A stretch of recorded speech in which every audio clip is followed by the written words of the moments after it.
soon to be energy dominant. We're going to make so much money. We're going to pay off debt and reduce your taxes still further. Now, you can't do anything with these lunatics. Under a Harris presidency, 423,000 Pennsylvania jobs are linked to fracking. They'd all be demolished. She's against fracking. She's not going to allow you to frack. She's not going to allow you to frack. And the only reason they're allowing it now, you know, they cut it way back. That's what caused the inflation. And then he opened it up again back to the Trump days. He opened it up to the same because it's similar, because he wanted to try and get reelected. They didn't know his party was going to overthrow him. It was a coup. This was a coup of a president. He will be famous. He will be more famous for the coup than the bad job he's done, okay? But this was a coup of the president of the United States. This was a...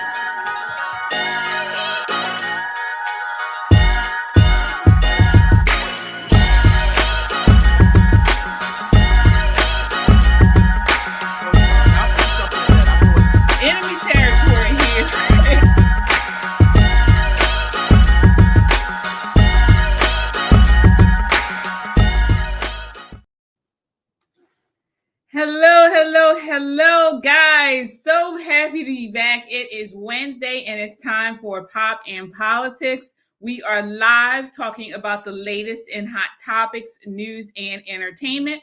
I'm KJ and we got everybody with us today. Of course, we have Yana. Hello. T. And Shelly E. Hi. All right, as I always say, join the conversation by leaving a comment on YouTube or Twitter. We will check the comments periodically throughout the show. And don't just comment, subscribe. If you haven't subscribed by now, what are you waiting for? Definitely, you can watch us here on YouTube, or you can watch us on Rumble. You can also listen to us on Apple Podcasts or Spotify under the same name, Pop and Politics. Guys, we are an independent media, and if you want to support what we do, your super chats and donations go a long way in helping us produce conservative content. Any amount is appreciated. Guys, this is not just a podcast. This is a movement of God-fearing, truth-seeking, America-loving people that understand we are living in urgent times. And guys, we have a spectacular show for you tonight to go over exactly what is coming if Kamala Harris is elected. So we're living in urgent times. There's a target on our backs because we value freedom, but we must continue to stand. Let's stand together and amplify this rallying call for freedom. All right, everybody, ladies, let's set it off. So as I mentioned earlier, we were on hiatus for the past 2 weeks or so. Happy to be back. How are you ladies doing tonight? Great. Happy to be back. Excellent. And of course, we come back during Trump's rally. He's back in Pennsylvania tonight after the horrible, awful assassination attempt on his life. Let's peek in here and see what he's talking about. Biden-Harris electric vehicle mandate on day one and save the U.S. auto industry from destruction. We are going to rebuild our auto industry, and the United Auto Workers are mostly going to vote for me, but, you know, they have a head of the United Auto Workers who's a fool.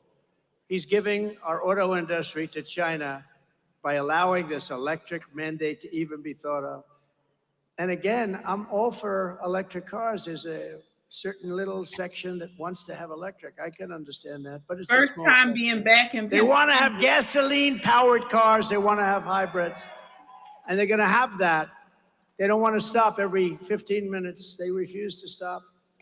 You know, I have a friend of mine got an electric car, and he was used to driving from Kentucky, great state, to Washington, and he'd drive, and you know, he'd drive it. That'll be it. Now he's driving it. He had to stop 6 times. He said, what the hell is going on? He thought it was good for the environment. It's not good for, you know, he's a idealistic kind of guy. I think I'm going to do something good for the environment. He got rid of that thing so fast, your head would spin. And it's great. If you want to go to the candy store and back, then you plug it in your garage. It's no wonder the Democrat Party and their thugs are so desperate to stop us. They know that we are the only ones who can stop them. The only ones. You know, this is a movement, Make America Great Again. This Yes, is a it movement the is. likes of which no country but our country has never seen before. MAGA. MAGA! Absolutely. No country's ever seen anything like it.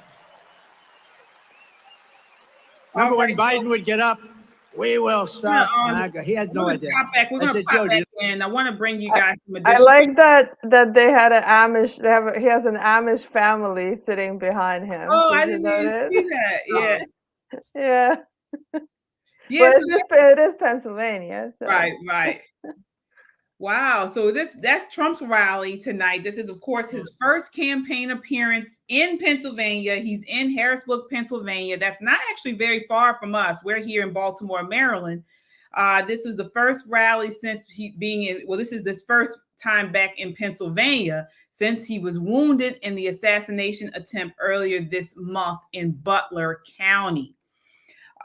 So similarly, before I go into additional stuff, did you guys watch the beginning of the rally at all? Did you guys get a chance to check in on Not it? yet. I'm Okay. gonna watch it. I'll just watch it later. Yeah, that's fine. Okay. Well, speaking of his rally, as you can see, I watched a little bit of it. It looks like he was in a packed stadium. It's just Trump. He's there by himself. He can carry a crowd, as we all know. We've been to his events. But Kamala Harris had a rally last night in Atlanta, Georgia, attempting to rebrand herself as a moderate despite her radical record. During the speech, she made several misleading statements about former President Trump.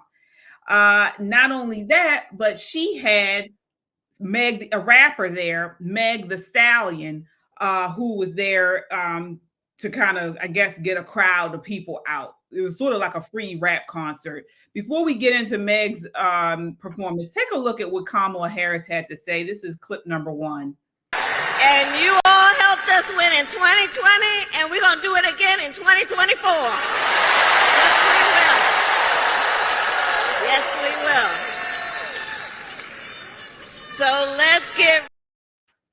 So, Shelly, I want to get your response to that. You can see she's got some type of vernacular, some twang. She's trying to kind of like make it seem like, I guess she's down for the cause or whatever. But is that necessary to speak to Black people? I guess like change the whole way you speak?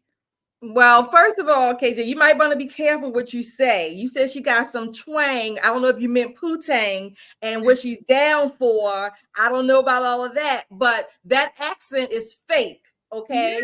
Yeah. They do this all the time, from Hillary to Bill, even Obama did it, and he's supposed to be Black, right? Kamala, I don't know what she's deciding she is this week or this cycle, but she's doing it a little bit too. This is nothing more than a demonstration of their utter contempt and condescension for particularly Black people who just lap it up. Yeah, and that's a question, T. I mean, do you believe Black people are lapping this up for her to do that? You know, I mean, can you imagine if she was at she was in Atlanta, didn't know where she was going, asking somebody for directions, and she changes up the way she speaks when she's talking to a Black person?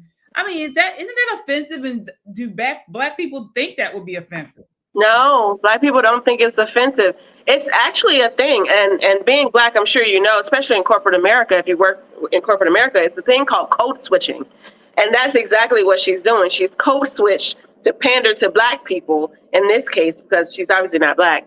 So she's code switching to try to seem more down. But it's usually the other way. Black people code switch to sound white, but she's doing it the opposite way.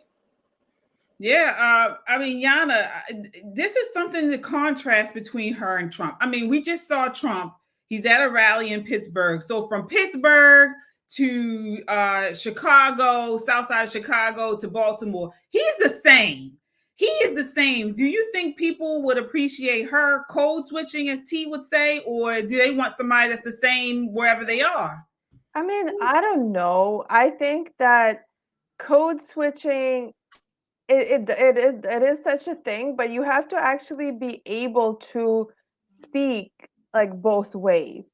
I don't think she's actually good at code switching. I don't think that's her. I don't think she speaks like that ever. So it's one thing where you kind of like learned one way to speak and then you learned another, because I actually speak like kind of two Slavic languages, and growing up we could do that. Like we could go back and forth.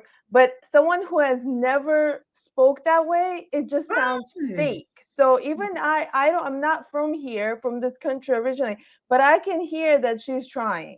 It's called fake. We call it code switching today, or whomever calls it that. We just call, like you said, Yana, it's fake. Yeah. And speaking of fake, speaking of pandering, I should say, we have Meg Thee Stallion. So she had Meg Thee Stallion, who is a rapper. Some of her songs are WAP. She did with Cardi B. She has a couple songs out. Very popular in pop culture and the hip hop scene right now. And she was there to perform at the beginning of the rally for Kamala Harris. Take a look here. This is clip number 2.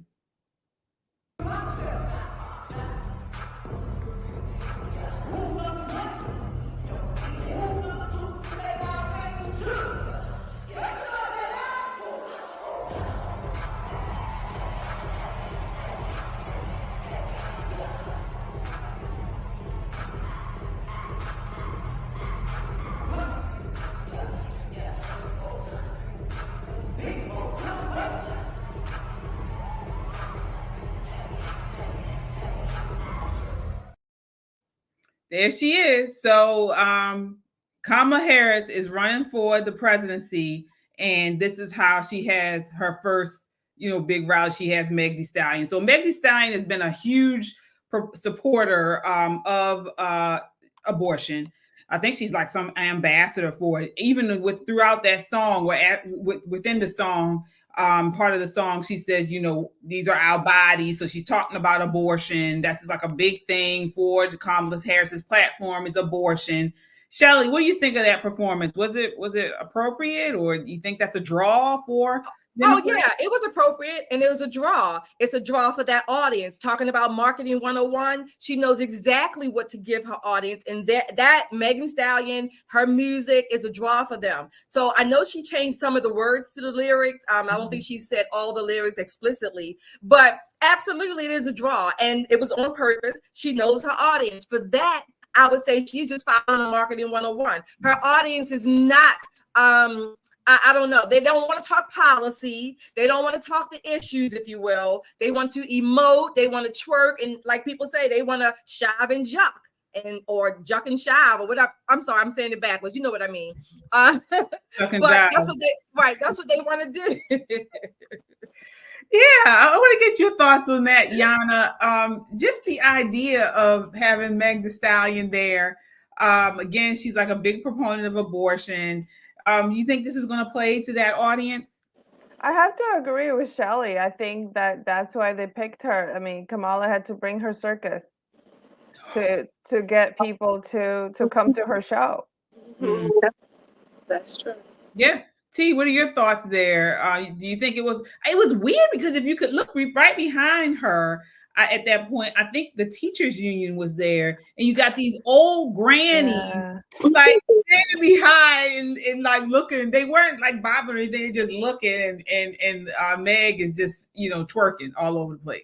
That was actually very mild because that's the same choreography that she uses for that song, but that was very mild rendition of it or whatever, because she usually gets down a little bit lower and she twerks a little bit harder. But I think that they are exposing themselves. They're exposing themselves for the pandering. They're exposing themselves for the twerking and booty shaking. And what I'm so proud to see is the reaction from people, especially Black men, who are totally disgusted. And I'm talking about the men who are going to vote, not the ones. She's pandering to the wrong people. These people who is booty shaking and doing stuff, those aren't the ones that are going to be voting. She's pandering to the ones who are the Black culture, as y'all say, the ghetto ratchet people or whatever. But I don't know, Meg Thee Stallion, she might be across the board. But what I do know is men are disgusted, and they are exposing themselves to the Democratic Party, and I'm glad about it. Yeah. Yeah, but it's still dangerous, I think, Real men, right? I'm talking about black or white, masculine, hetero men. Because she Right. is in Atlanta. So But she is, I would say, I hear you, T. I agree with you on the men's side. But the one caution is that largely black women are supporting her, and they will support her. And so she's going to pull that vote. I believe she is. she's gonna pull that vote regardless, just because she's a black woman. We already know that. She's gonna get the black woman's vote. The voters who actually vote. She already has their vote. And it's sad. It's sad because when you look at what she's doing in order to get votes, it sends a message that people they don't care about the issues.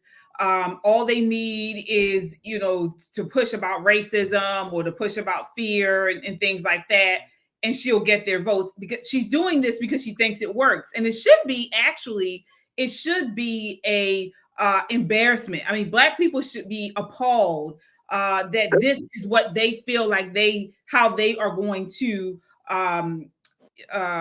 reach out to the black community.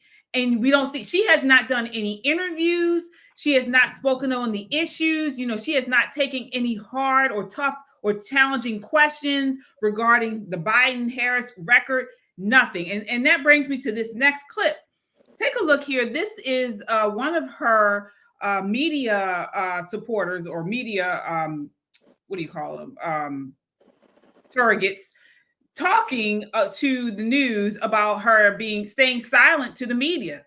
This is clip number 3. Interestingly enough, Mark Halpern was on with us last night, noting that Kamala Harris is getting billions in earned media right now. She's getting the same kind of moment that Donald Trump got in 2016. We all took her rally live. That's worth an awful lot. 9 days she's been out. She's not done a single interview. Tomorrow, the National Association of Black Journalists issued an invitation to Donald Trump and to Kamala Harris. National Association of Black Journalists. And Donald Trump is the one who is showing up. Kamala Harris is not. How long is the on the teleprompter, totally protected campaign going to last? I will get to that question, but I do first want to state my impression of the vice president's incredible speech tonight. She had thousands and thousands of people in the crowd. It leads off of a week that she had where she raised $200 million from donors. It was a historic amount of support that she's received. All stipulated, counselor. 2/3 of those donations were first-time donors, people who are excited. She's galvanizing Fundraising the crowd. segments next. Answer the question. And also, I want to also note that she laid out a vision of the future. She talked about wanting to move forward and not backwards. She talked about opportunity. She talked about the middle class. She talked about reproductive rights and we heard the whole thing. Now, when is she going? When is this candidate who talked about the importance of democracy? Importance of democracy is the importance of a press and speaking to the free press. She hasn't done that in 9 days. She's turned down every interview request. She's even turned down the Association of Black Journalists. If this was Donald Trump, and I remember when Donald Trump didn't speak to the press for 3 days, the Republic was over, and it was an assault on the media. 9 days she's gotten away with it. So I'd like to also say that Vice President Harris has engaged media throughout the entire time that she's worked as vice president, and she's been hitting the trail.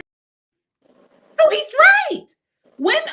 Don't voters want to hear her answer questions, not pre-canned, not something she's reading, answer questions from the voters? Shelley, what are your thoughts there?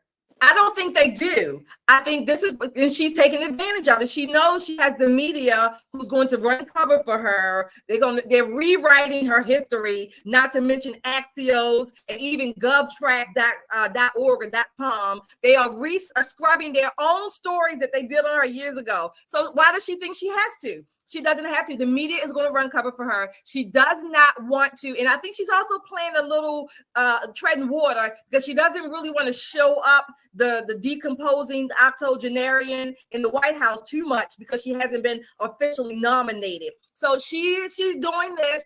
She's riding this wave right now, but she's still an empty shell. Yeah, Yana, what are your thoughts on her? She's ignoring the press. She's ignoring voters. We want to hear her answer tough questions. This is part of the job. because she cannot answer tough questions. And I think her team realizes that. Maybe she herself possibly realizes that she is not good with tough questions. She is good at saying riddles. And that's what she wants to move on. Like she just wants to ride on these kind of very general statements. Like that lady from the clip was trying to defend her by saying Kamala wants to move forwards, not backwards. Okay, what does that even mean? Right. You know, how stupid does that sound? Yeah. So that's what Kamala is. She doesn't have a policy. I mean, we're going to talk about it later, what she really thinks. I mean, she's a communist, and she also doesn't want to reveal that too soon. Yeah. Yeah, T, what are your thoughts here on that? As far as, you know, the Democrat Party, of course, you know, have typically had a large portion of the Black community voting for them. I mean, when are the Black folk going to wake up and demand more from their elected officials? Or are they just going to continue to, you know, take on the fear mongering? They're saying that Trump's a racist, Trump's a homophobe, Trump's a sexist, and all this type of stuff, and just vote based on that. Yeah. I mean, that's a very simple answer. You've seen the responses for most of them people already saying that just because she's because of her gender and what they think her color is, they're going to vote on it based on that. They don't care to hear about policies. So they don't want to hear from her, really.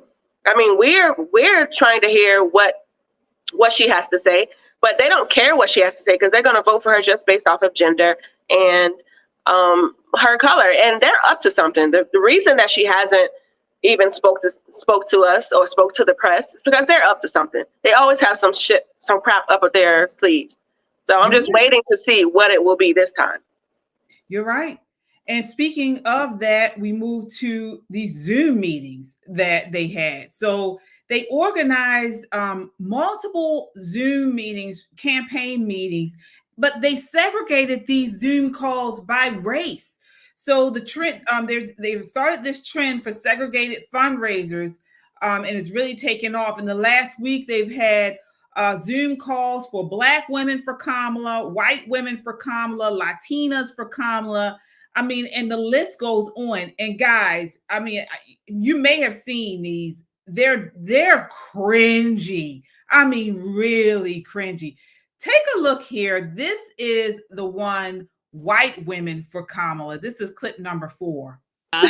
Ariel Fodor, affectionately known as Mrs. Frazzle to her combined audience of over 1.5 million followers, is here to help gentle parent us through this election.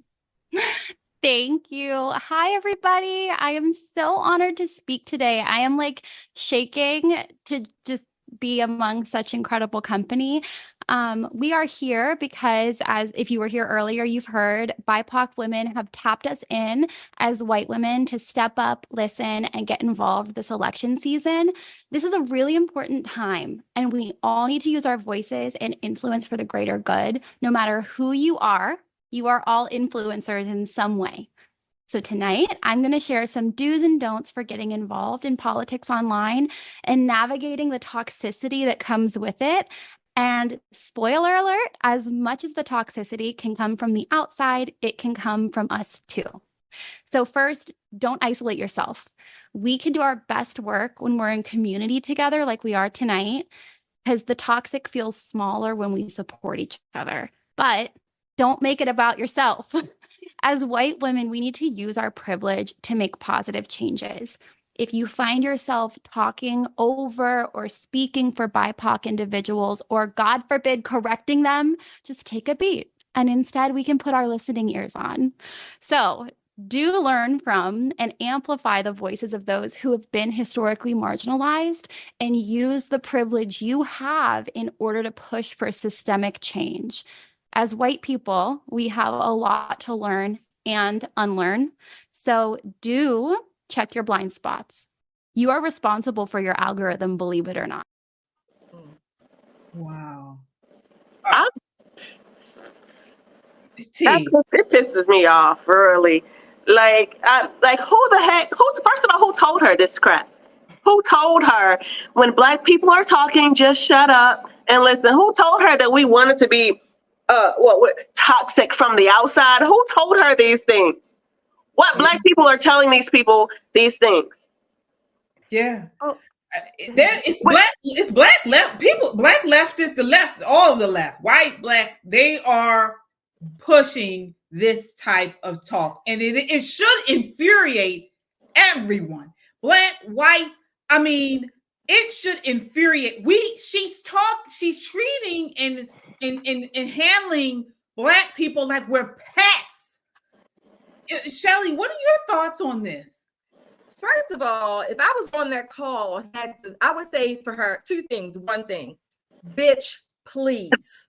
Okay. That's what I would first say. The other things I would say in some way, shape, or form, who the hell told you that whoever you call, what is it, a BIPOC, whatever that means. Yeah. But number one, that you get to name me, you get to tell me I had the privilege by way of your privilege to speak out. Bitch, I'm an American. I actually raised my hand to stand on the Constitution. I have free speech given to me by God, not you, bitch. Okay? I don't have to bow down and cater to your so-called privilege that you get some jollies off of parading over me as this BIPOC, whatever you want to call it. I am a woman. God created man and woman. I don't need any other damn titles except for woman, the original. As a matter of fact, I call myself a direct descendant of Eve and the Queen of Sheba. But nevertheless, these people with this fake whatever the pseudo privilege that they think they have, that they get to walk on and lord it over. Bitch, I don't need your permission to speak. Yeah. Before I get you in on this, Yana, I want you to respond to this next clip. This is them again. They call themselves Karens for Kamala. And look how I'm done. Bye. Look how this is them. I think she's an actress. God. This is an actress. I don't know. I can't remember what she's been in, but this is a white actress saying how white women act. This is clip number 5. And interesting, white women. I mean, here we are. I have to admit, when I was writing stuff down, I was like, Karens for Kamala? I don't know. Why is it so difficult, as Glennon was saying, to acknowledge and address ourselves as white women? But here we are, and I am so proud for all of us to be together as women, as white women. We are the ones that have the privilege, of course, and we too have had to fight and continue to fight for our equality, our selfhood, our freedom. But we have whatever privileges our white male counterparts have had the mercy and good sense to bestow on us. And then whatever else of it we have managed to take for ourselves, often being led by, as many have said earlier tonight, the leadership of our sisters of color who have fought and continue to fight for their righteous place on God's green earth. So I am here tonight embracing myself in your incredible, profound white women midst, because we've got a fucking job to do, y'all. And my life experience shows me that often as women, we have to blow our lives up in order to truly know ourselves, empower ourselves, free ourselves. This is because my life experience tells me the structures of the culture are deeply defined for us, and we must behave within the confines of these structures. Of course, these structures were created by men to benefit them, so oftentimes the only way we can break free from them is by literally blowing them up, which my life experience tells me often looks like bad behavior. But it is, in fact, an act of deep self-love. What? I need an interpreter. This is Kamala's America. Do you understand why this election is so important? What are your thoughts on that? I'm disgusted. I want to throw up for both of them. Oh, the first one was that one. She's a teacher. that one The girl, first the one, first right. one, yeah. Buck And teeth girl. and that's where she talks to everyone like they're kindergartners. And first also, Shelley, you said that if you were there, you would tell her, well, you couldn't be there because you're not white. And black people or BIPOC or whatever, they were not invited because you know what? These Marxists, they like segregation. And these people, they segregate Americans into groups and then into racial groups. And they're using this language. We as white people, what the hell? Like, what year is this? What is wrong with these people? It's disgusting. And it's like, it's totally like either reminiscent of when she talks about the greater good, it's Marxism. That's all I see. And yeah, I'm disgusted. But unfortunately, there's tons of white women like that because they think that they're smart. They think that they're smarter than others and they understand. And that's why it gives them this sense of, I don't know, entitlement. They do have entitlement. Yeah, it's weird. I was gonna say the same thing. Yeah, That's the word of the day. Oh, the week. Weird.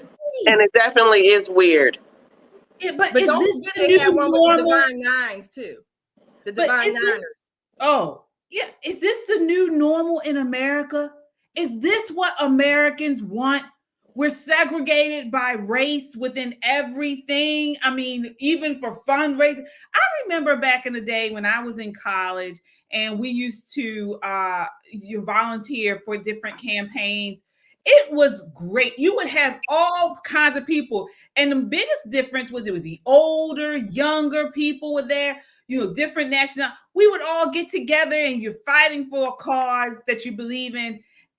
But this thing that they're doing, it's just very strange. But I had to participate in this once. I've been saying that in my job. I mean, we had a white lady boss and she made us participate in this. And she said the white women have to get together and discuss their privilege and how they can use their privilege to help fight for equity. Like, it's an actual campaign. Like, this has been going on for decades at this point. There's a lady that teaches this. I have to look up her name, but she teaches this whole concept. They teach it at schools, at universities, at job places.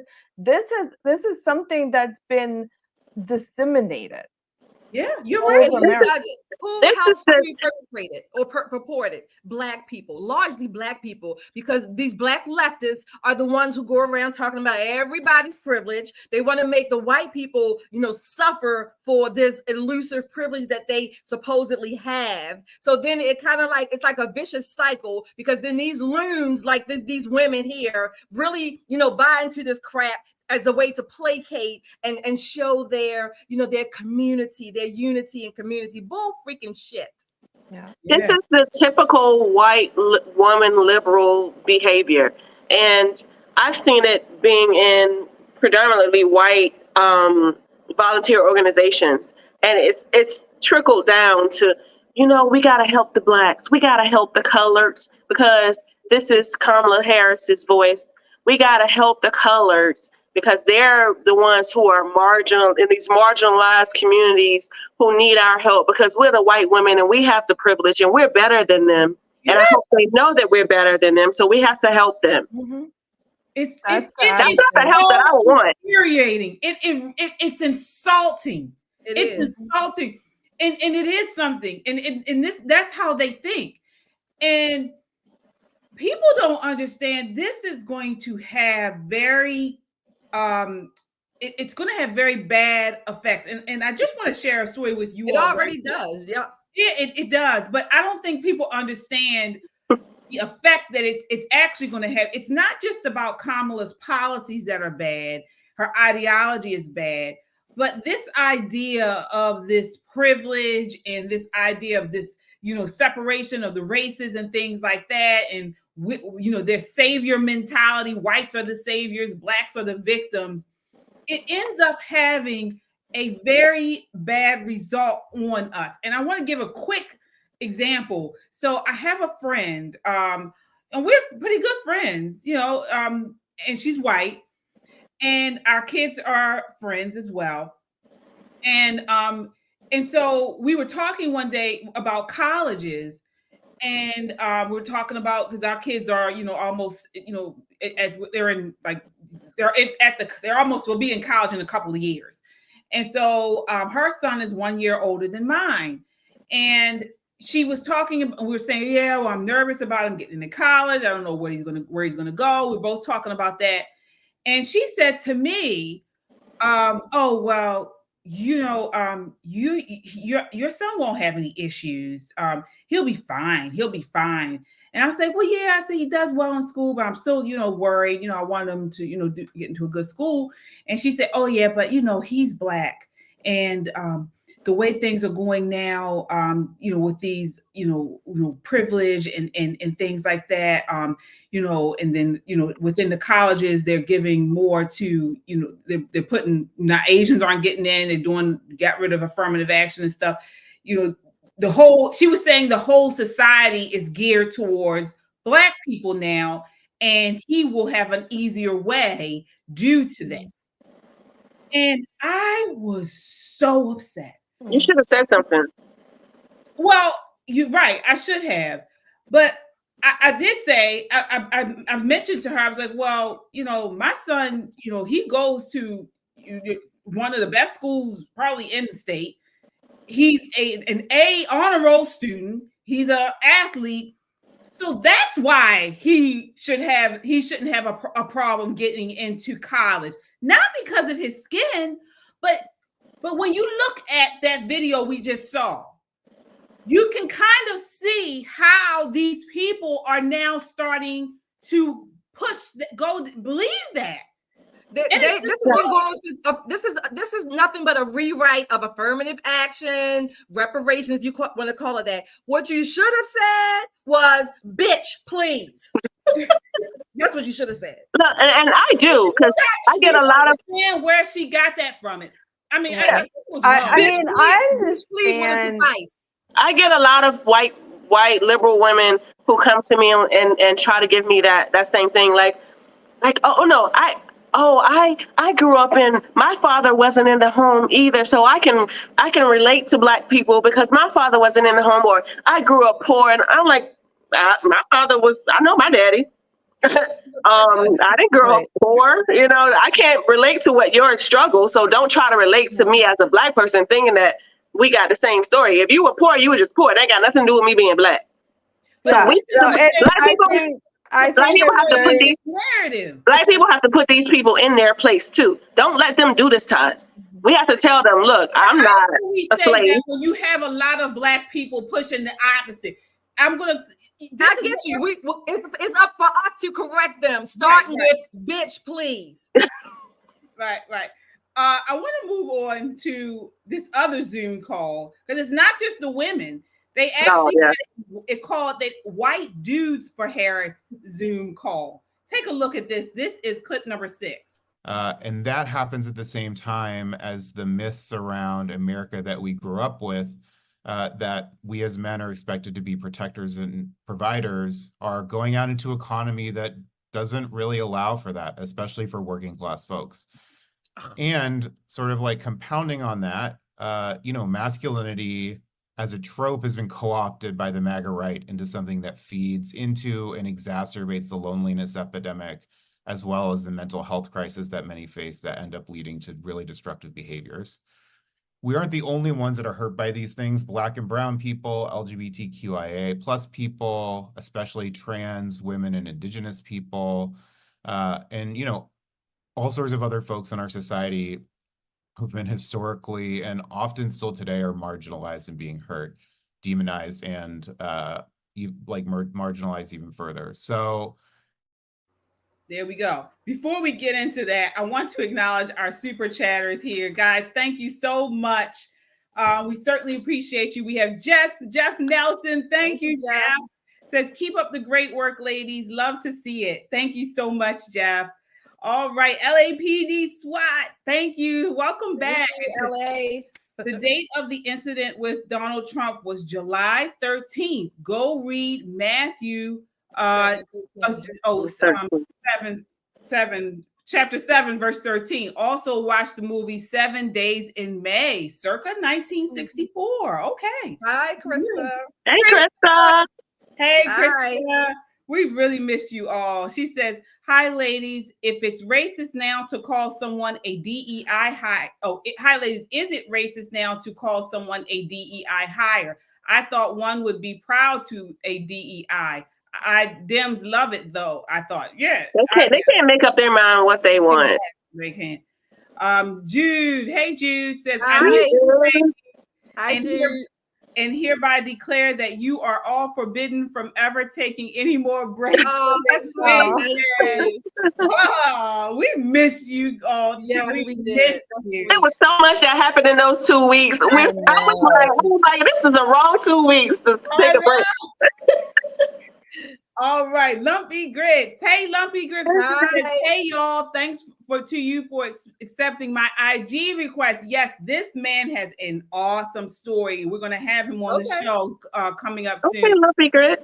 Yes, KJ. I had some grits, but they weren't lumpy. They were good. But all right, he says, KJ, you can read whatever you want from my IG messages. I'm no longer worried about being targeted. We can't. Wow. Correct. We got to do a whole segment on you, Lumpy. So Lumpy Grits, we're going to have it coming up soon. So thank you. So we have here Florida Bell. Florida Bell. Okay. Thank you so much, guys. We certainly appreciate you. We're building a family here, because this world is going crazy. I mean, it's crazy. It's wicked. And it's nice to know you have people who, regular everyday people like us who still have some sense. And so, speaking of that, here's somebody who doesn't have sense, whatever that thing was on the TV a few minutes ago. I won't even call him a man. What are your thoughts on that, Shelly? His comments just a few minutes ago. First of all, I wouldn't even expect that he could protect me from a damn horsefly, number one. I mean, he just wouldn't. Number two, I would tell him the same thing. I would just say bitchy, please. Okay. Cause that's what he's being. He's being bitchy. I'm sick of these people. They placate us. They take this idea of them. I think they really do get off on this idea that they believe they have privilege. Okay. Mm-hmm. It's sort of like, again, like this reverse psychology. So they're going to use it to coddle us and to comfort us and put us in warm blankets and give us all that unity. Bull. Okay. That's not what I want. That's not what many Black people want. The ones who tell you that, or that you think need that, are the ones who really need to step up to the plate and are maybe not doing what they should be doing because of the American way. This is again, it's nothing but coddling, placating us. They think we are stupid. Yeah. Yana, I mean, did you see that? He with his man bun. This is crazy. I wouldn't be surprised if he has a red Soviet flag somewhere in his apartment. Oh. I mean, I want to read something that Vladimir Lenin, the founder of communism in Russia, said in 1805 when he was speaking and rallying people for communism.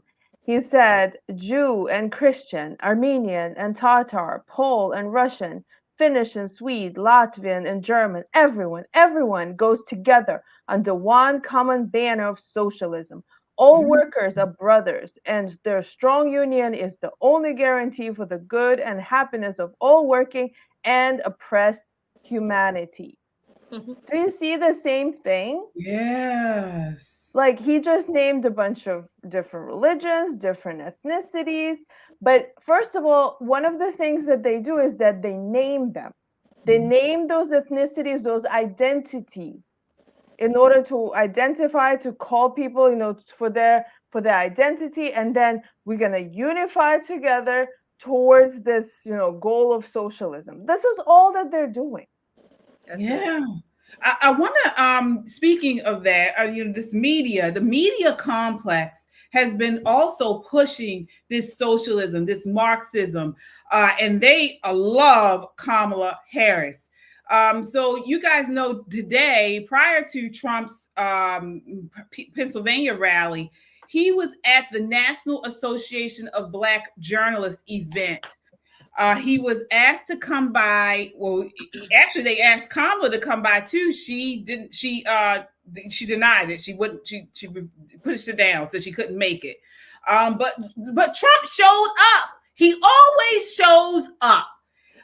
Whether you like what he said or not, he shows up. Well, he did, and there was a contentious exchange with an ABC News reporter. Take a look at this. This is clip number 8. Mr. President, we so appreciate you giving us an hour of your time. I want to start by addressing the elephant in the room, sir. A lot of people did not think it was appropriate for you to be here today. You have pushed false claims about some of your rivals, from Nikki Haley to former President Barack Obama, saying that they were not born in the United States, which is not true. You have told 4 congresswomen of color who were American citizens to go back to where they came from. You have used words like animal and rabid to describe black district attorneys. You've attacked black journalists, calling them a loser, saying the questions that they ask are, quote, stupid and racist. You've had dinner with a white supremacist at your Mar-a-Lago resort. So my question, sir, now that you are asking black supporters to vote for you, why should black voters trust you after you have used language like that? Well, first of all, I don't think I've ever been asked a question so in such a horrible manner. First question. You don't even say, hello, how are you? Are you with ABC? Because I think they're a fake news network, a terrible network. And I think it's disgraceful that I came here in good spirit. I love the black population of this country. I've done so much for the black population of this country, including employment, including opportunity zones with Senator Tim Scott of South Carolina, which is one of the greatest programs ever for black workers and black entrepreneurs. I've done so much, and and I say this, historically black colleges and universities were out of money, they were stone cold broke, and I saved them, and I gave them long-term financing, and nobody else was doing it. I think it's a very rude introduction. I don't know exactly why you would do something like that, and let me go a step further. I was invited here, and I was told my opponent, whether it was Biden or Kamala, I was told my opponent was going to be here. It turned out my opponent isn't here. You invited me under false pretense, and then you said you can't do it with Zoom. Well, where's Zoom? She's going to do it with Zoom, and she's not coming. And then you were half an hour late. Just so we understand, I have too much respect for you to be late. They couldn't get their equipment working or something Mr. was President, wrong. I would love I think if you it's can a answer very the question nasty on your rhetoric question. and why you I have believe that answered black the voters question. should trust you with another 4 I have years. been the best president for the black population since Abraham Lincoln. That's my answer. Better than President That's Johnson, my who signed the answer. Voting Rights And Act? for you to start off a question and answer period, especially when you're 35 minutes late because you couldn't get your equipment to work, in such a hostile manner, I think it's a disgrace. I really do. Let me just ask a follow-up, sir, and then. He told her. He told Shelly.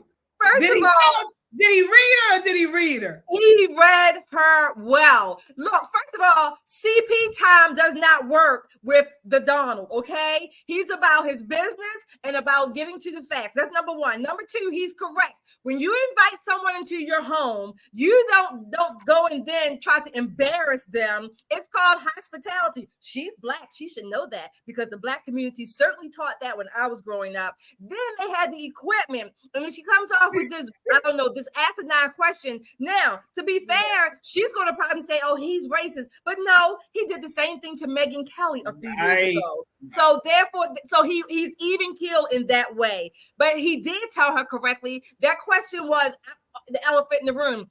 It's only an elephant for the Black people, most of those journalists there, because other Black people and other Americans care about the issues, the economy, inflation, our immigration system. This is what we care about, the educating our children and keeping dicks pretending to be chicks out of the same rooms as our children. I mean, our girls, certainly. But this is what he's about. They don't understand that.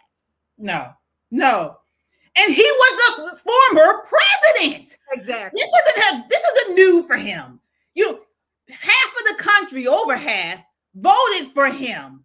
He got probably one of the largest swaths of Black votes any Republican has ever gotten. So her question was stupid on its face.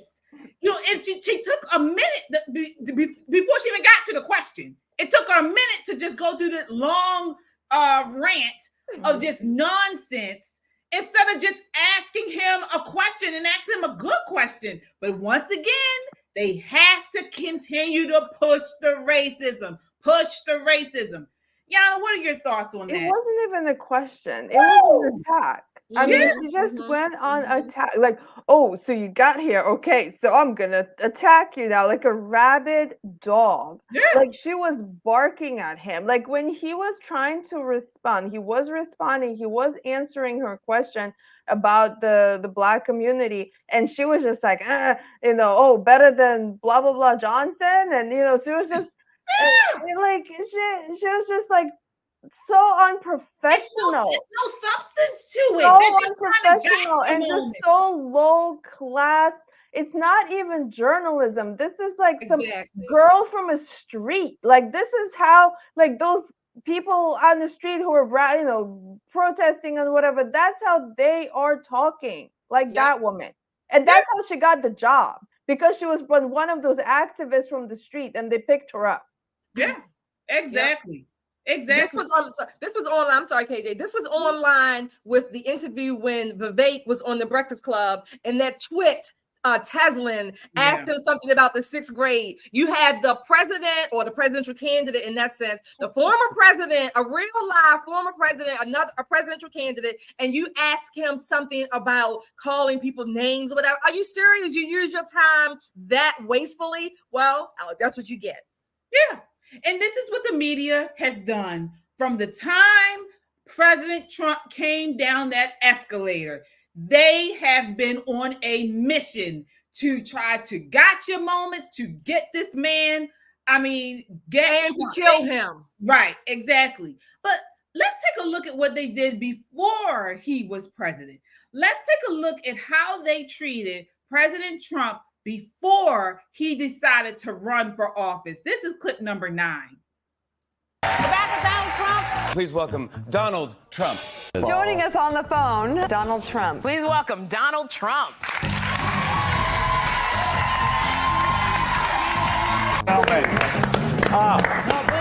Watch your head. Very tall. How are you? Nice to see you.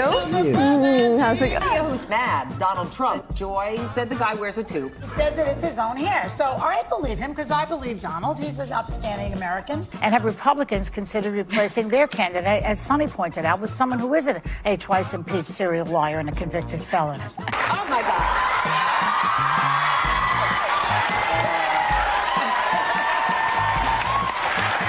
Okay, you ready? Come in. Let's check it out.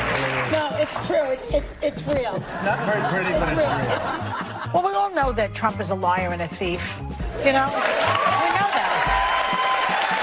So it's not that big a jump to say that he obstructed and he lied. Beautiful woman up there. That's your mother, isn't it, huh? Yeah. Look at her. Hello. Yeah. How are you?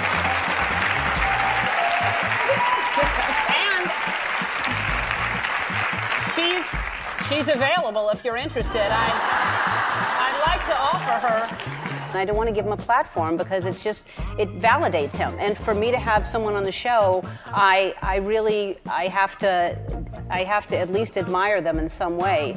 And I can't have someone that I feel is not only dangerous for the country and for me personally as a gay woman, but as to the world. He's dividing all of us. And I think I don't want to I don't want him on the show. Okay. How's it going? All right.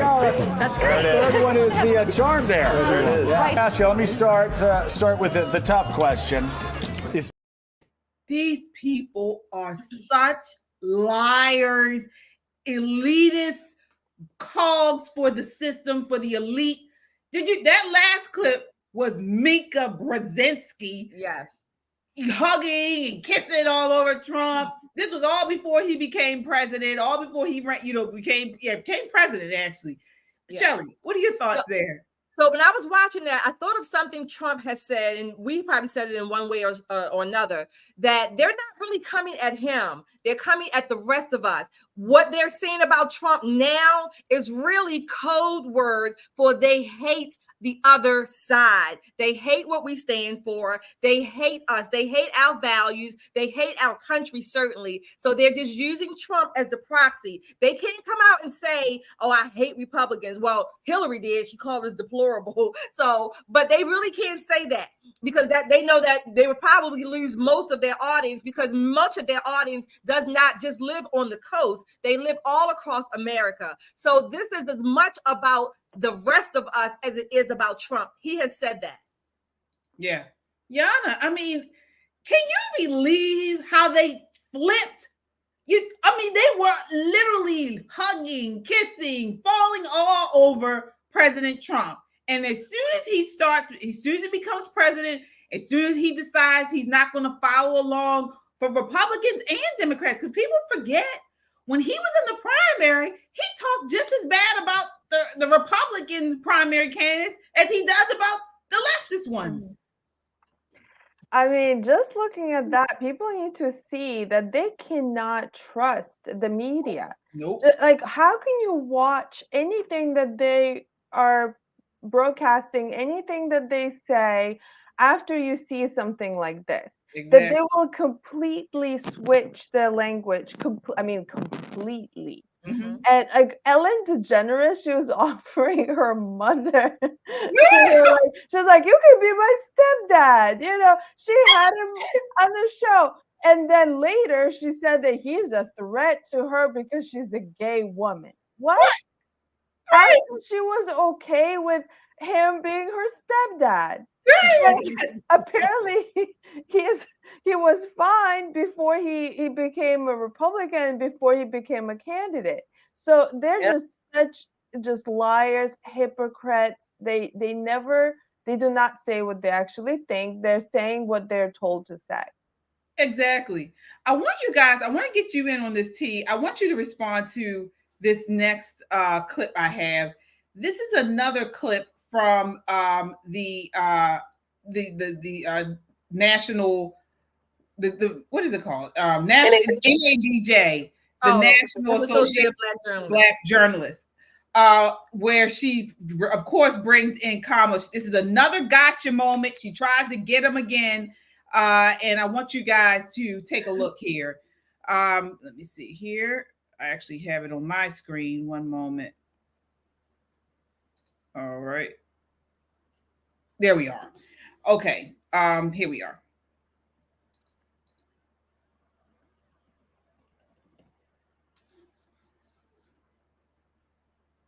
Uh-oh. Oh, is it me? 1 second.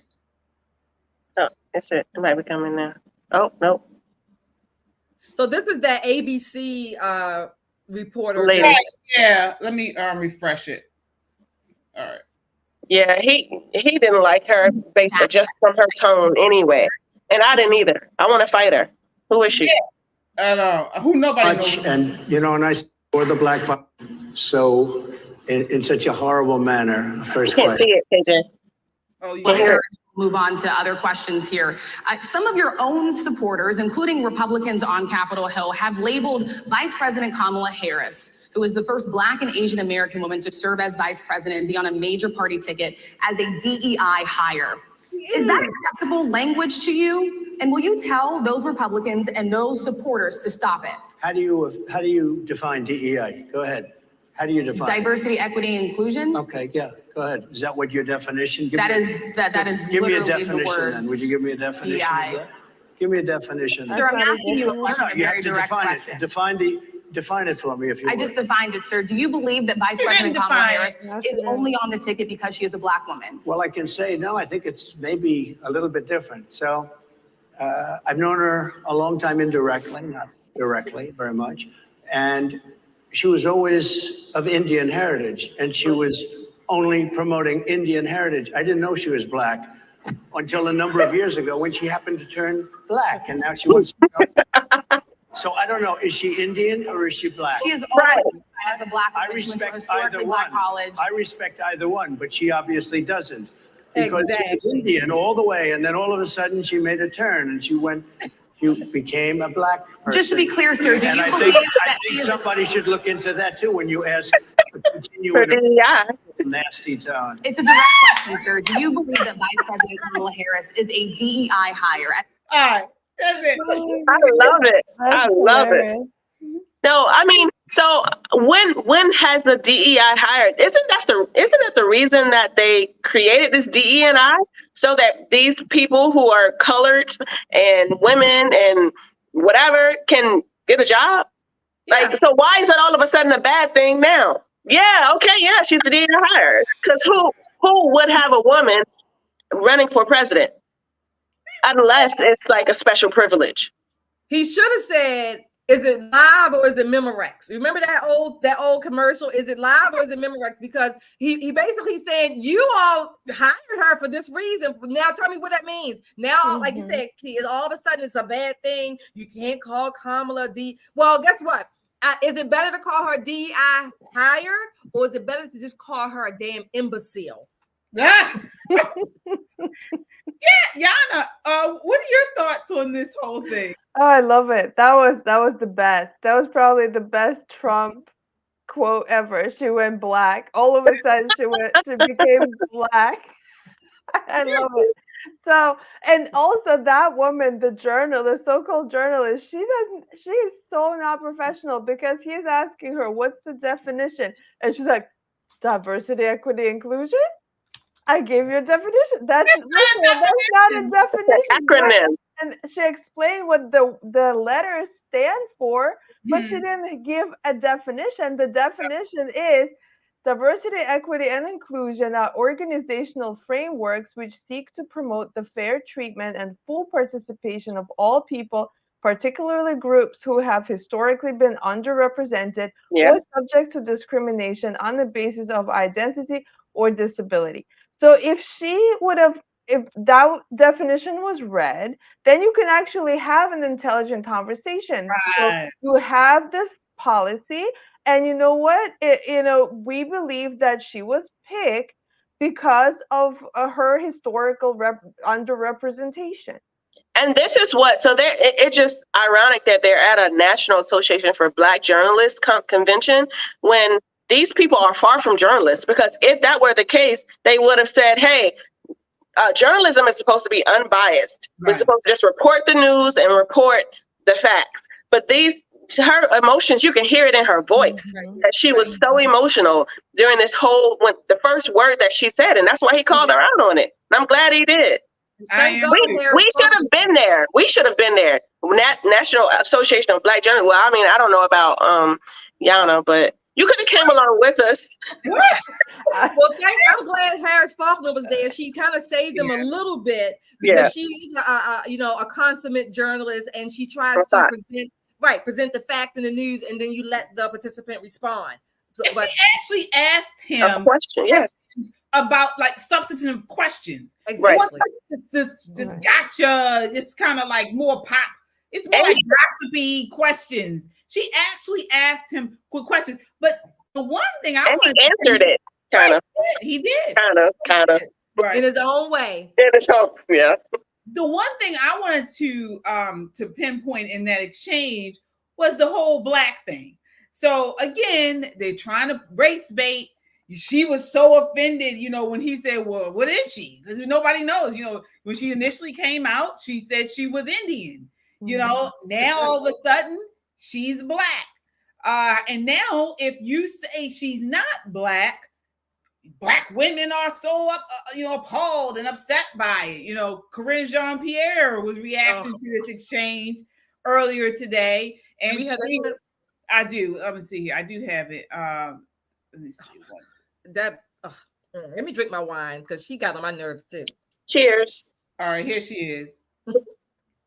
Trump is speaking to some of the reporters who assembled there, and right out of the gates there was what can best be described as a contentious exchange. He says of Kamala Harris, the vice president, she was always of Indian heritage and she was only promoting Indian heritage. I didn't know she was black until a number of years ago, and she happened to turn black, he said, and now she wants to be known as black. So I didn't know, is she Indian or is she black? As a person of color, as a black woman who is in this position that is standing before you at this podium behind this lectern, what he just said, what you just read out to me is repulsive. I think it's insulting for anybody. It doesn't matter if it's a former leader, a former president.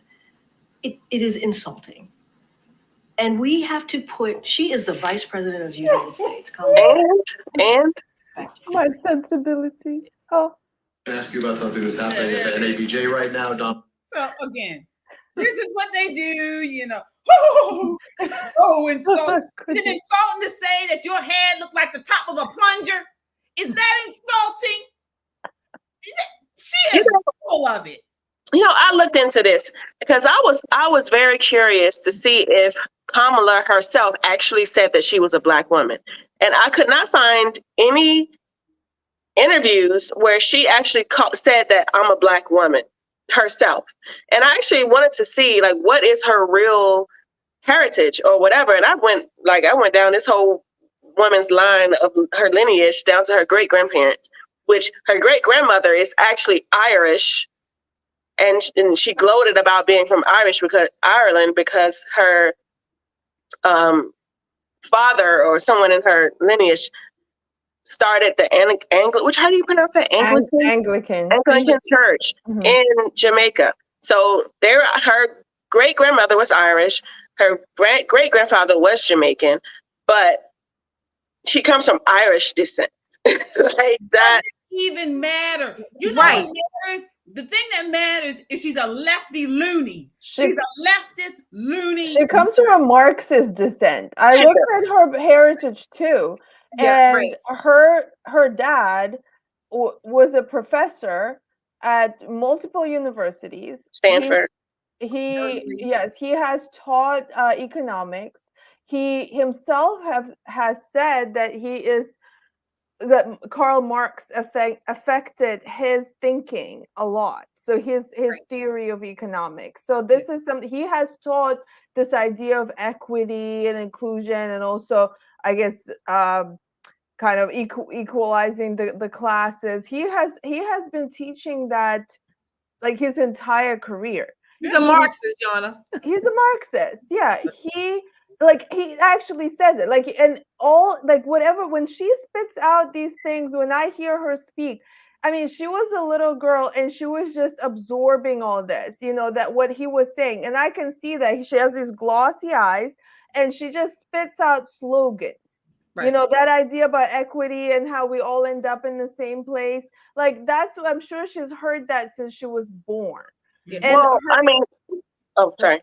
I mean, her mom is Indian. Her mom is from India, but also from a very privileged Indian family. Her whole family, Indian family, worked for the British royalty when it was still British Empire. I mean, they were employed. The Brahmin tribe. They were of the Brahmin tribe. They were from the upper class. They had money, so they could send Kamala's mom to America to study. She went to university, and she got together with Kamala's dad, who was during a civil rights movement meeting. Exactly. So they were both Marxists, and then they bred this.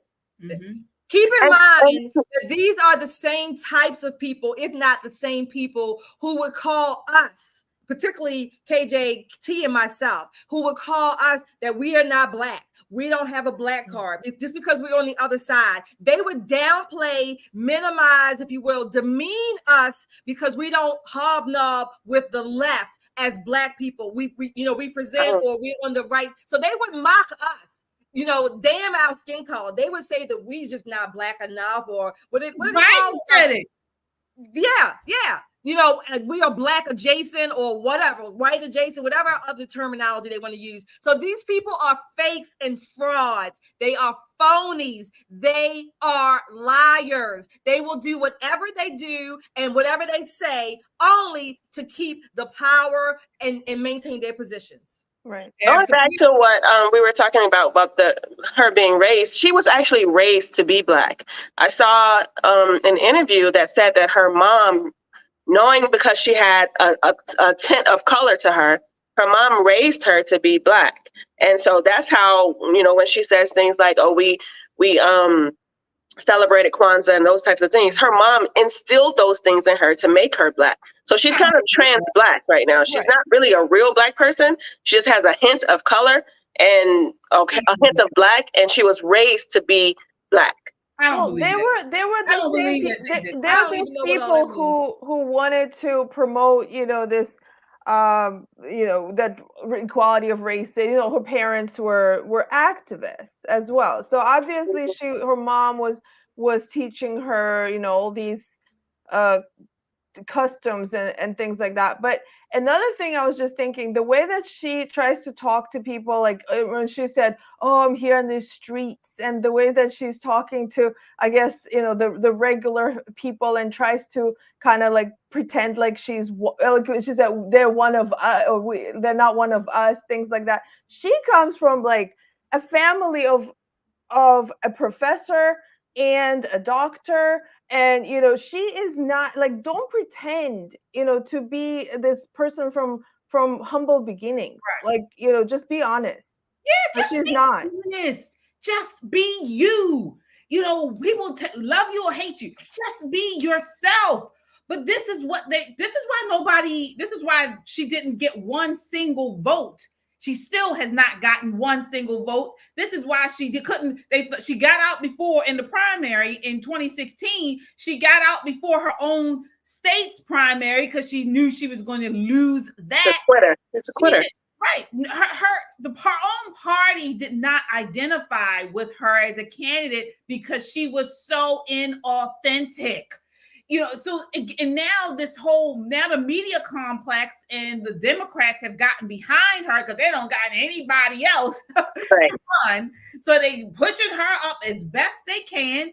And once again, she's faking it until she makes it. She's either going to fake it till she did two things well to come up. One, fake it until she make it, right? And the second is on her knees and on her back. So, fake and fucked. Yeah. Yeah, speaking of that, I wonder why, and she's disrespectful too. She's disrespectful to her father's lineage because I haven't seen any pictures of her and her dad together. Like, it's always her mom who passed away, unfortunately, but I've never seen any pictures of her father because they have a strained relationship, first of all. Secondly, she's running on her dad's last name. She's disrespectful to her husband. Y'all need to vote for Kamala Imhoff. Her name is not Kamala Harris. She has a whole Jewish husband. Oh, see, I didn't know any of this stuff. Okay. Harris is her dad's name. Huh? Yeah, Harris is her dad. Yeah. Okay. Yeah, his name is Donald Harris. Donald J. Harris. Well, she's trying to off doesn't ring well, so that's why she stuck with Harris. That's her husband's name. Other women use their I guess their maiden name for business purposes, whatever. I don't think that's as important as her policies. And again, we really have what policies? Well, let's talk about exactly about her policies. Exactly. So, of course, another false, fake, misinformation show, The View, Sunny Holston, was talking about Kamala's policies. Take a look. I'm going to refresh my glass while you play this. This is clip number 10. I don't have any more. Republicans are trying to frame her as this deep leftist. She's a former prosecutor. She's not only a former prosecutor, she was the AG of the largest Department of Justice in the country other than the real Department of Justice. Prosecutors are not really leftists. They put people in jail for a living, okay? They're pretty moderate. I know the vice president personally.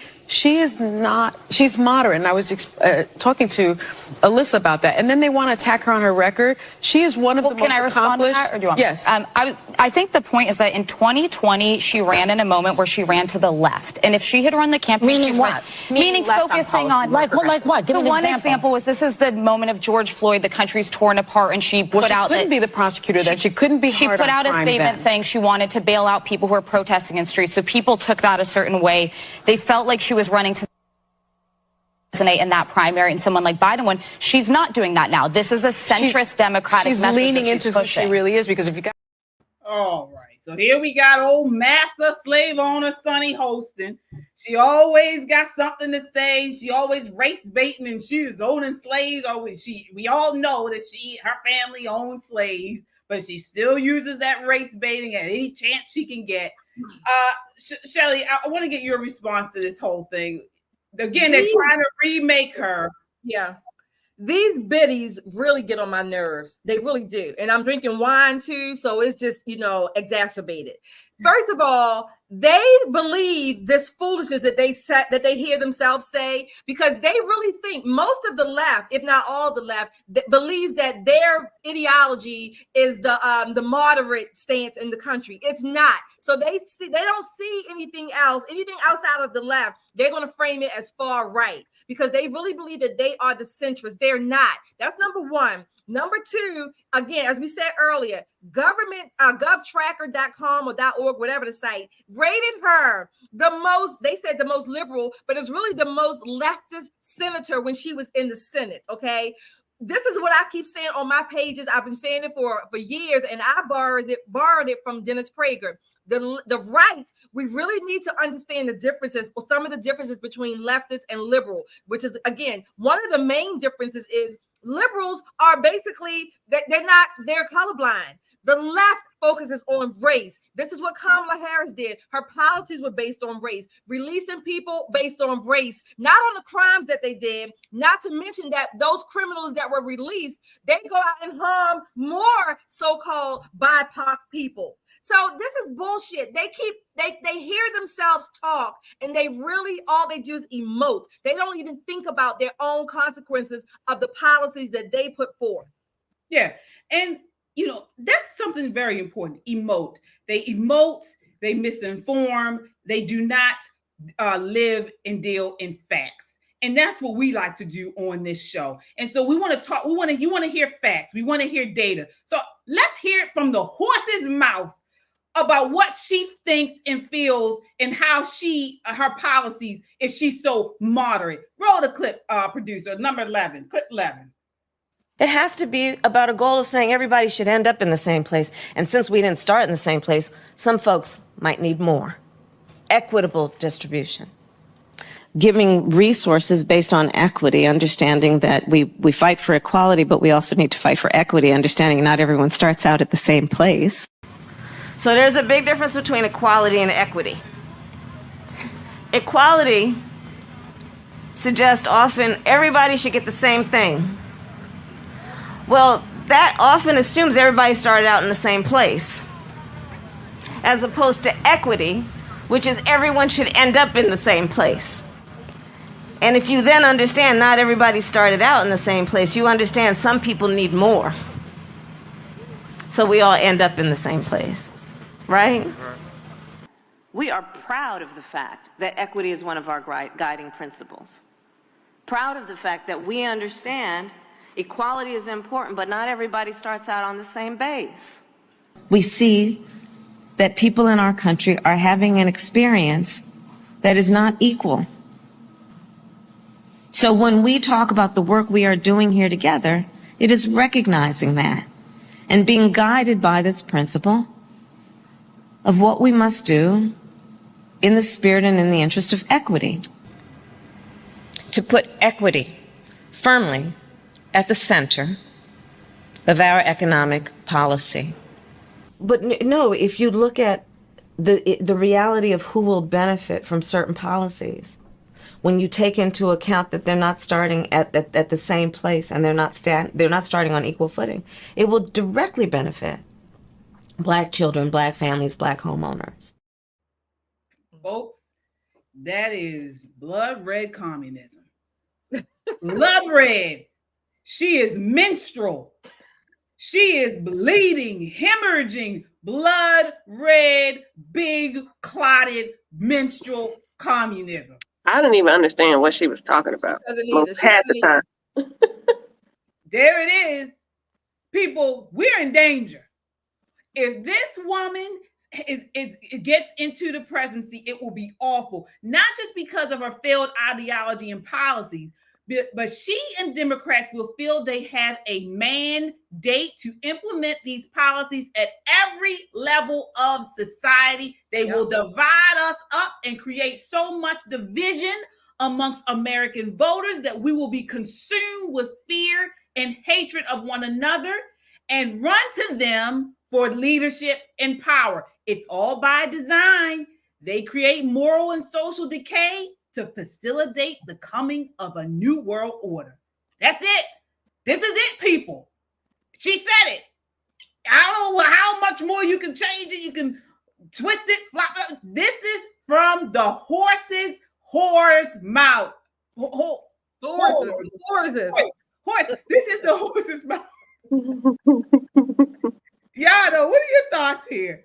Well, that's what I was talking about. She is channeling her dad, who is an economist, who is a Marxist. I'm sure her mom probably believes the same thing. This is who she is. This is who she is at the core.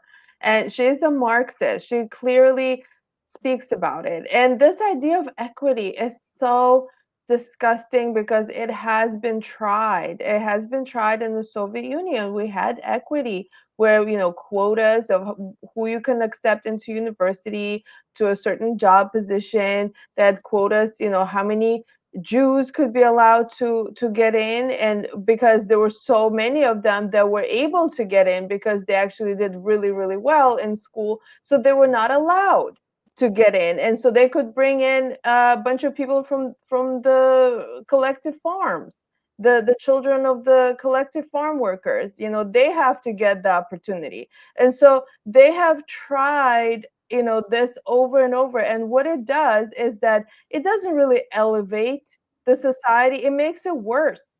Then people who are bright and genius are not getting the opportunities that they could have been getting, and you have these nincompoops, people who are have half of the brain running things in the country, and that's what happens. You have the Soviet Union that collapses eventually. If you put these half-brain DEI candidates into any positions of power, it's going to be a collapse, and that's what's going to happen if people don't wake up.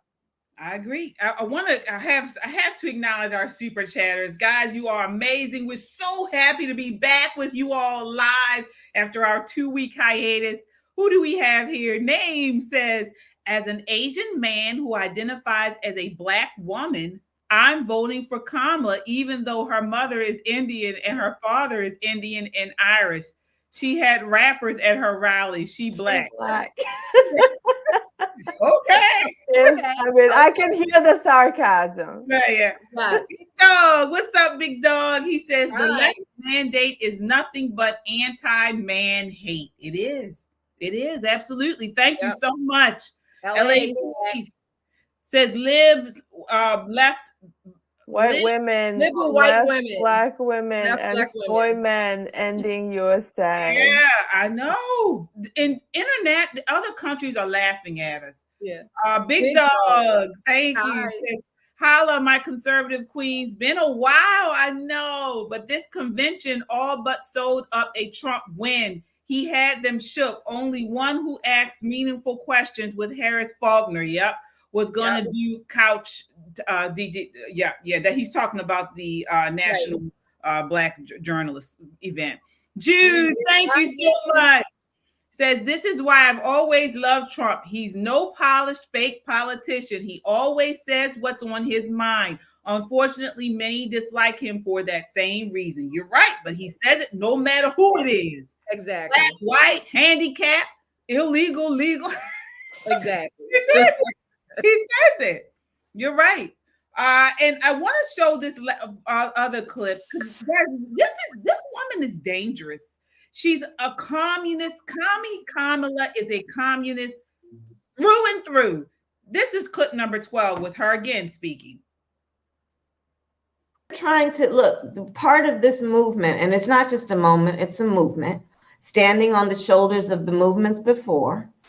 Part of this has to be about changing the system, rehauling the system, upending the system. And so that piece of it, you're right. Under this Attorney General, I have no hope for it being implemented. But God willing, he will be out of that office shortly. And then we need to have a requirement that that office do the right thing going forward.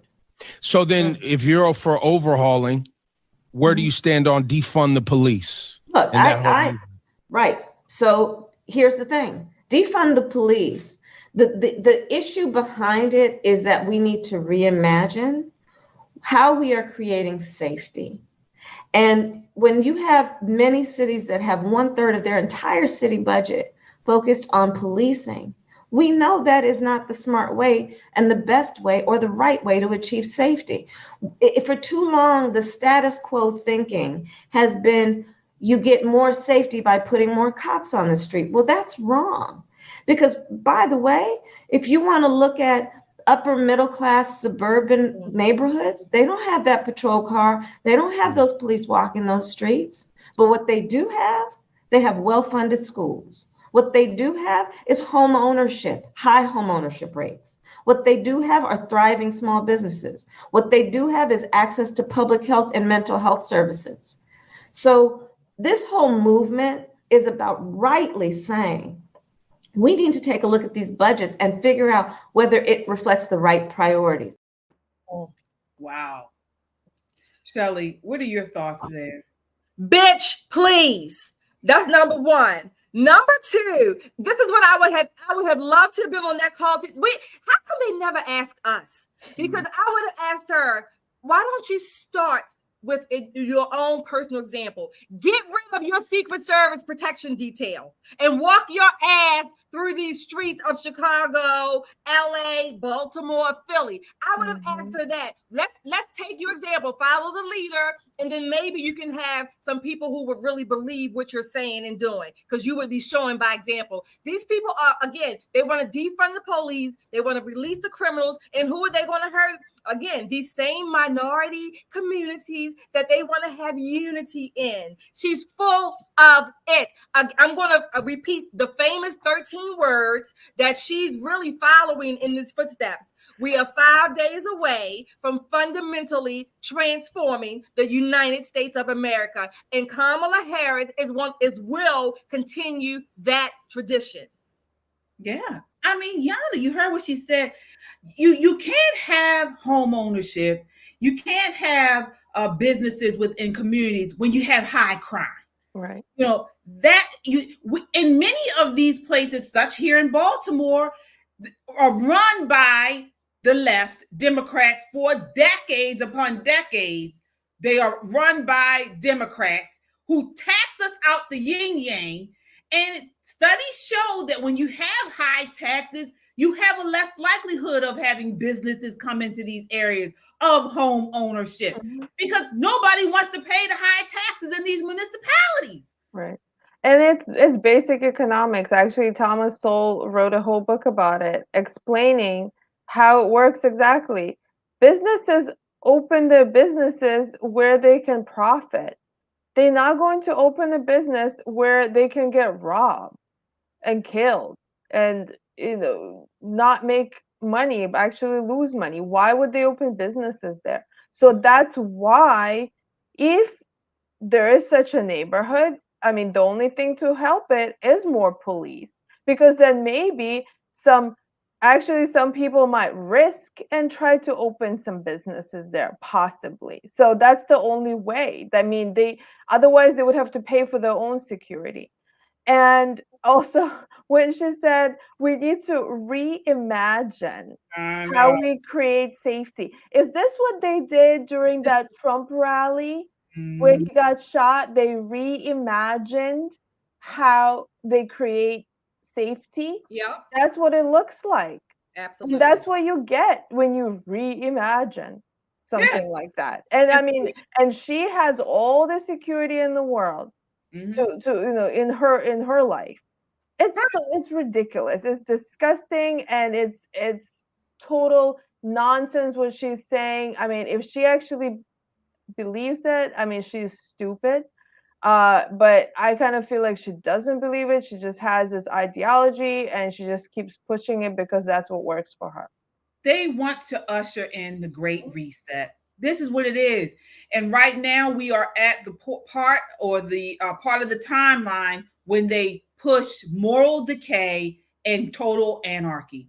Because if they do that, if they push us to divide us by the races, they push race baiting and racial strife, if they push, out of crime and things like that, then they believe the people will turn to them to overreact. So to instill a police state, instill, one world order, because that we believe will bring about safety and some type of normalcy. This is what they're doing. It's all by design. This is what it is. And we all have to call it for what it is and point it out and push back against it. If you look at the WEF, World Economic Forum, they have it all laid out right there in print. All right. So I do want to move on to one last topic, which is JD Vance, because they have tried to really totally demolish his name as well. This is clip number 14 from The View. They've given him, like Megyn Kelly on Fox News, everybody, they've given him, JD Vance, all these opportunities to clean up his childless cat lady comment. And he hasn't been able to. Like, he ended up apologizing to the cats instead of to the ladies. That's not how it, because he means it, because that's his intention. He has said in more than once that he thinks people without children, that's bad and must be punished, and people with children must be rewarded. He wants people with children to have more voting rights. He wants people with children to pay less taxes. But here's what I want to tell him. Yes. There are two types of women in this world. There are women who have no children because they are free to choose so. And there are women like me who have no children because we couldn't. And how dare you try to tell me that I am lesser than? How dare you tell me that I have less rights and less voting rights than others? So you are weird. Such liars. Such liars. He didn't say that. How dare you tell me? Yeah, he didn't say that. He did not say that when you watch his entire speech. And I encourage you all to do so. Shelley, what are your thoughts there? Again, I would start off by saying, bitch, please. Okay. That's number one. Anna, they know that he did not say that. He did not even mean, whether implicitly or explicitly, that women who don't have children for whatever reason are less than. The big point that he was making, well, like I say, compared to these lawmakers, they make all of these laws, they have their input, but what they push affects other people. It doesn't really affect them. So they're somehow excluded from the effects of and the consequences of their own policy. That's the point he was making. Not that you don't, because you didn't have children, whether by force or choice, you couldn't have children. That does not mean that you are less than. I have people in my life who don't have children. I love them dearly. I would not think twice about leaving my child with those people because I know that they would take care of my child and other people that I love. So it's not even about that. They are trying to find any reason they can to basically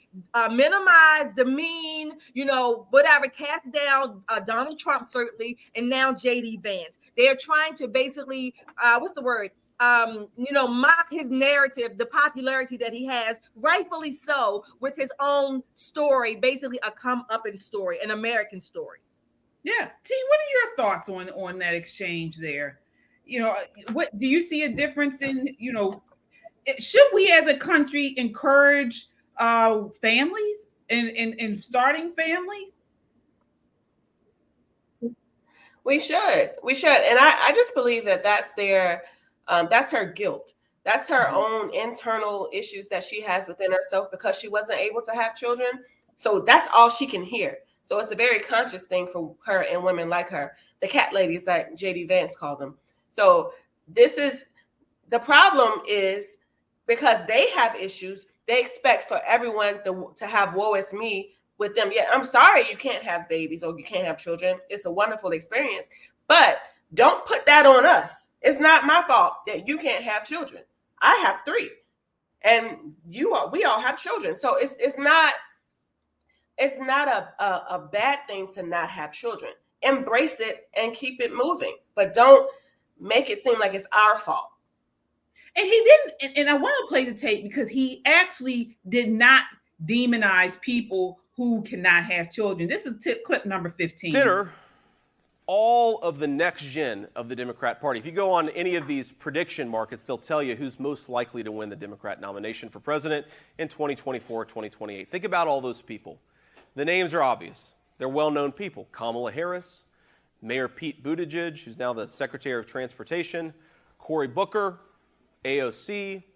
Think all these people.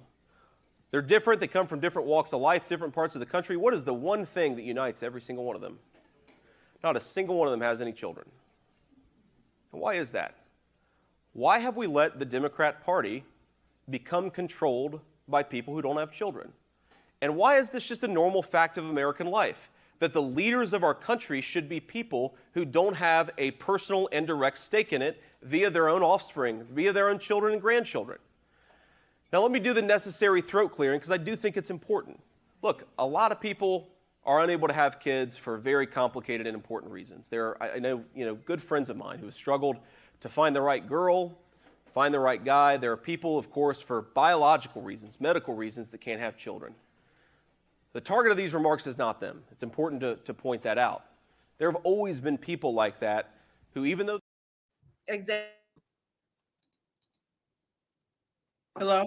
Yeah, exactly. Oh. That's what you're right. That's what he's saying. It wasn't about whether or not you have children. It was about the consequences as a country and the policies that these particular people who had this ideological leftist bent and the consequences of their policies. And one characteristic is that many of them don't have children. Right. And there's an actual movement that's coming from the left, the whole child-free movement. It's actually swept around the world.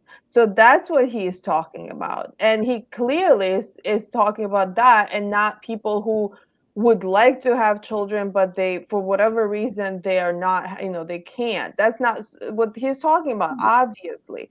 And I'm glad he apologized to the cats. Yeah. I love tigers. I love big cats. Yeah. Yeah. So, I mean, again, they misinform, they lie and try to say something. He said something that he didn't, and it just wasn't the case. And again, I encourage you all to listen, go take a look at the full speech. He makes some valid points about encouraging families in our country. He makes some very valid points about that. So definitely check that out. So we have that there. I did want to talk about the Olympics, but I know we are, late on time. Do you ladies have to drop off? If you do, that's fine. Let's just go. Okay. Before we do, I want to acknowledge our super chatters here. So thank you so much. We have Teresa says, you ladies are pretty awesome. Thank you, Teresa. Thank you, Teresa. Oh, Loki's back. Yes, he says, great idea, Hawk to Harris. Oh, yeah. That areas needing more security will do better with even less security. Right. Oh, sarcasm again. Oh yeah. All right. Thank you so much. Florida Bell says, it burns me up to hear them talk about God. Who is their God? Baphomet. Good point. Speaking of that takes us to the Olympics. Olympics. So, guys, the Paris Olympics, which is still going on, opening ceremony is facing intense backlash for mocking the Last Supper and other provocative performances. It has been effectively scrubbed off of the internet. So, the official YouTube channel of the Olympics and news channels all decided that basically this thing needs to be gone forever. So even on YouTube, if you use part of the footage, many times you'll get a copyright strike, and they have scrubbed it from the actual Olympics channel. But we have some of these screenshots, and it's pretty weird. It's very, very weird. So this is this is what they opened up with. So they opened up with, this is Gorgera's performance, began with a gruesome shot of Marie Antoinette holding her decapitated head. So again, reminder, this is the Olympics. I don't understand how this would even, I don't understand why this plays. I really don't get it. But this is what they started out with. Then we have here, again, this whole blood coming from the building here is weird. It's again symbolizing this death. Do you guys understand why they had this part of the opening ceremony? I can sort of get the Marie Antoinette. Well, because it's part of French history, and it's also like they're killing the royalty, they're killing the colonialism, so they're proud of that. Okay, it was really weird. So from here, they went into sexuality. So it's really bizarre. They found it in this bizarre scene at the National Library.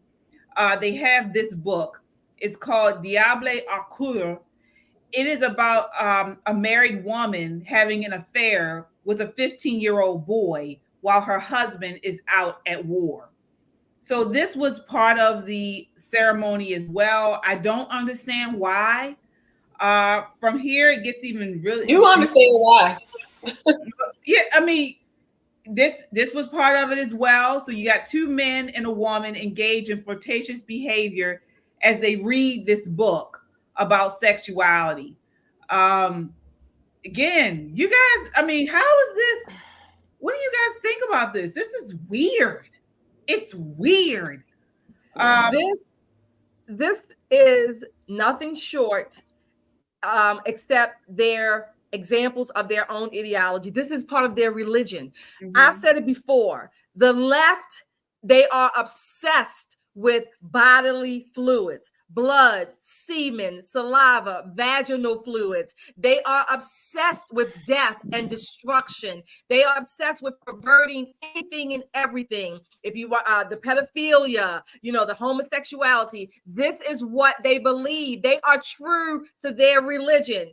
No way in the world would somebody convince me that the International Olympic Committee, the IOC, they knew this was going to take place because those people have to rehearse. They have to show up and they do some kind of choreography, rehearsal, or whatever in advance. They knew this. This was, not only was it a mockery against Christianity in the Last Supper, but this is their religion. They want the world to know. This is their way of spreading their religion. So I don't know why we keep saying we're surprised. They are obsessed. This is what they want to spread. And they are doing a damn good job of it. Yeah, right here. So the viewers were treated to a bisexual threesome scene. Again, this is not some movie theater. This is all part of the Olympics opening ceremony. Very weird. Then we get to this part, which has got most of the viewer, the outrage. So there, here, as in every occult elite display, there needs to be an outright salute to Satan. So here you have it where they had some type of they accomplished by turning the opening ceremonies into a black mass where Christianity was openly desecrated. So again, you have here.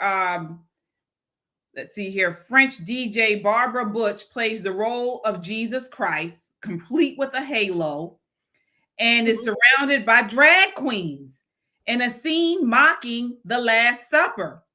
Faced with backlash, the media attempted to gaslight people and claim the scene was inspired by a painting called Feast of the Gods, but that's a lie.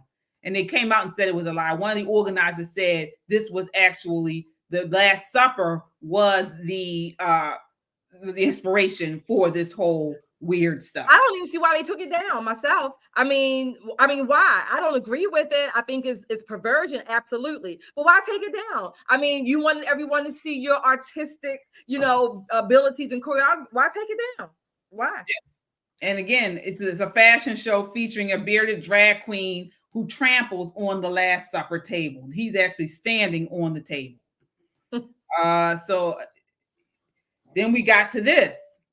So this is weird. This is paganism. This is Bacchus.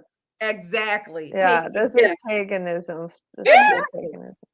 I mean, this man is supposedly representing Dionysus, the Greek god of winemaking. Oh, is it Dionysus or Bacchus?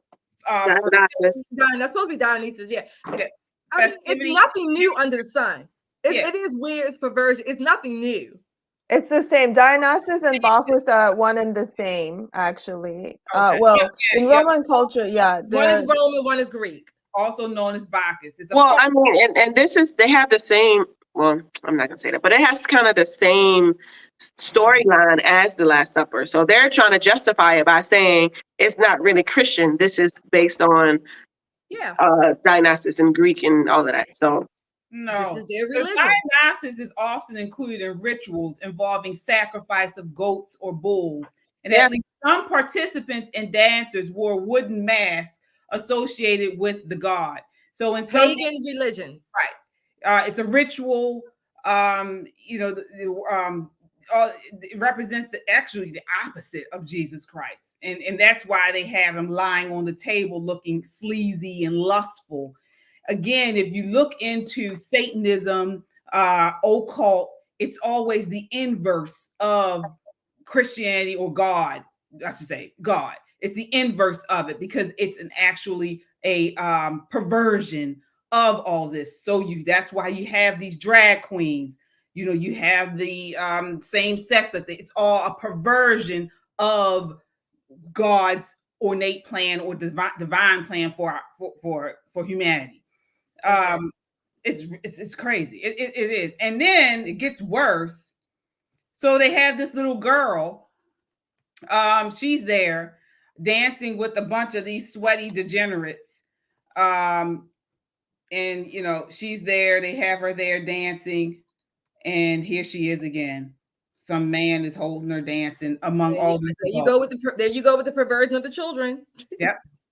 This is what we're looking at. This is what they want us to become. This is where we're headed. You had I saw people on my social media, some so-called Christians saying it was no big deal. Mm-hmm. They said it was, what's the big deal? What's all the hoopla? What's all the issues for it? Final thoughts on this, ladies?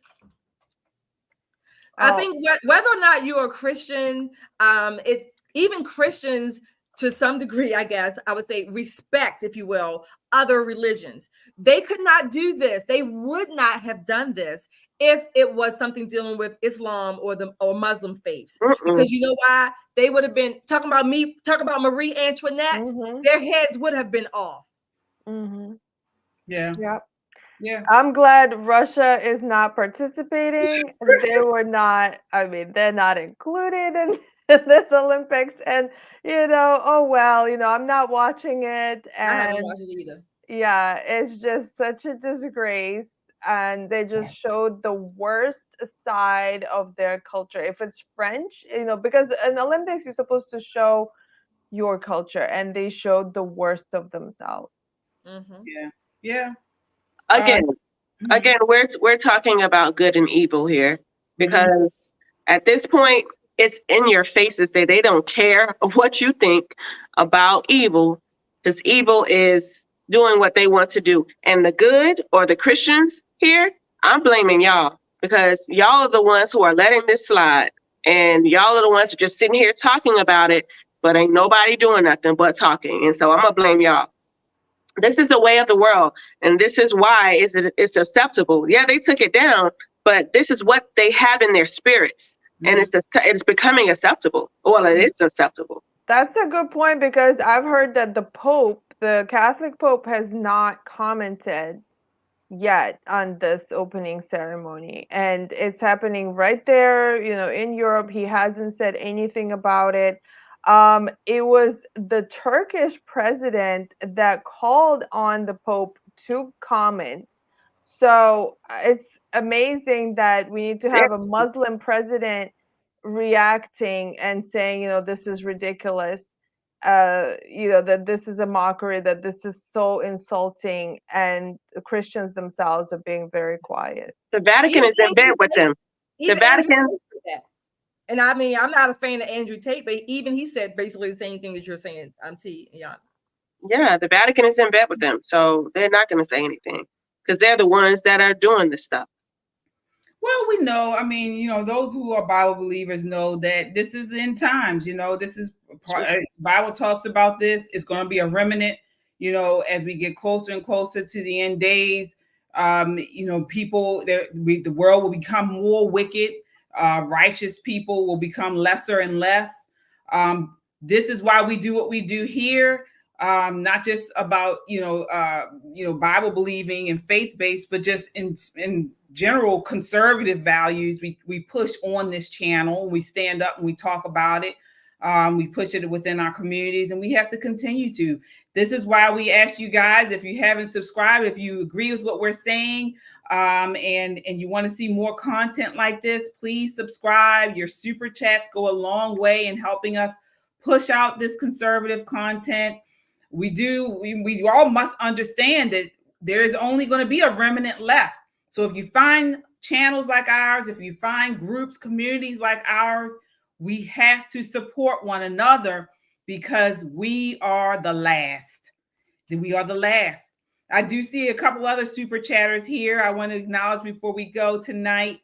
All right, we have Joel says, thank you for a great debate and the pushback against the lies from the Democrat Party. Thank you, Joel. Oh, this Pope is not Catholic. All right.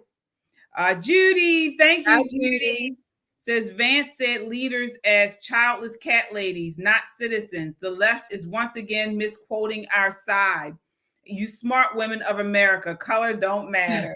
Thank you, Well, Judy. I wish it didn't matter, but it does matter. I think we have one more or two more, maybe. Oh, yep. Moji. Thank you, Moji. Says thank you, ladies. Thank you for your support. You. And Teresa, I think. Did we get Teresa? Teresa says you ladies are pretty awesome. Oh, we know. Teresa. Thank you. All right. Well, that does it for us tonight. We will be back on either Friday or Saturday night to recap whatever else comes out in the media. I'm sure it'll be so.